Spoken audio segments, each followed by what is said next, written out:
राधे राधे दोस्तों। हम इंसान भगवान से अपने लिए क्या मांगते हैं? एक अच्छा मकान, एक अच्छी नौकरी और अपने लिए, अपने परिवार के लिए दीर्घायु, मतलब लंबी ज़िंदगी।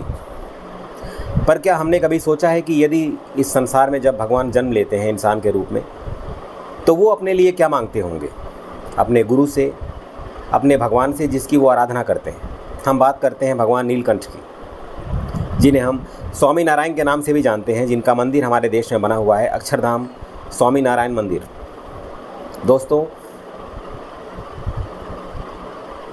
नीलकंठ के गुरुजी रमानंद जी जब उनसे प्रसन्न हुए तो आशीर्वाद के तौर पे उन्होंने नीलकंठ से कहा कि तुम कोई भी 2 वर मांगो और मैं उसे अपने पुण्य और ताप से सच कर दूंगा। तुम जो भी मांगोगे वो आज तुम्हें मिल जाएगा, क्योंकि आज तक तुमने जीवन भर मनुष्यों की सेवा की है। आज समय आ गया है कि तुम अपने लिए कुछ मांगो। उनकी ऐसी बातें सुनकर नीलकंठ ने पहला वर मांगा कि मैंने बचपन से भिक्षा मांगा है। भिक्षा का काम बड़ा ही कठिन होता है। कोई भिक्षा देता है, कोई अपमानित करता है। तो मेरी ऐसी कामना है कि कभी किसी हरि भक्त को, भगवान के भक्त को, उसकी किस्मत में भिक्षा मांगना ना लिखा हुआ हो। यदि किसी हरि भक्त के किस्मत में भिक्षा मांगना लिखा है तो वो भिक्षा मांगने का कार्य मुझे मिले, परंतु किसी हरि भक्त को ये दुख और पीड़ा से हमेशा वंचित रखिए। यह सुनकर रमानंद जी गदगद हो गए। उन्होंने नीलकंठ को दूसरा वर मांगने को कहा। तब भगवान नीलकंठ ने दूसरा वर जो मांगा वो कुछ ऐसा था कि इस संसार में किसी हरि भक्त को कोई कष्ट ना हो, कोई पीड़ा ना मिले, कोई तकलीफ ना मिले। यदि किसी हरि भक्त के किस्मत में एक बिच्छू के दंश के बराबर पीड़ा लिखी है तो 100 बिच्छुओं का दंश मुझे मिले, परंतु किसी हरि भक्त को एक बिच्छू का दंश कभी ना प्राप्त हो।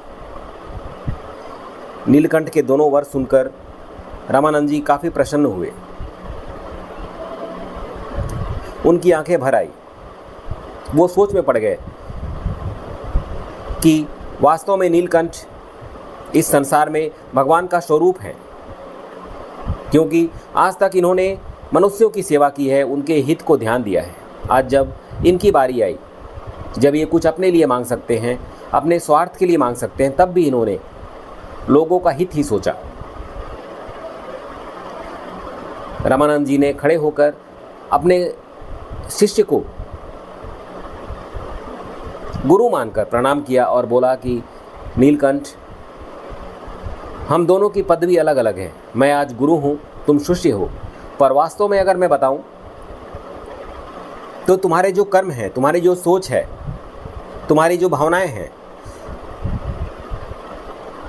उस आधार पर मैं कह सकता हूं कि तुम मेरे गुरु हो, मैं तुम्हारा गुरु नहीं हूं। तो दोस्तों, ये हमने देखा कि भगवान की इच्छाएं क्या होती हैं। जब वो इस संसार में जन्म लेते हैं तो वास्तव में वो अपने लिए कभी नहीं मांगते, अपने लिए कभी नहीं सोचते। वो तब भी मानव कल्याण का ध्येय ही अपने मन में रखते हैं। यही फ़र्क होता है एक इंसान और भगवान में। राधे राधे दोस्तों।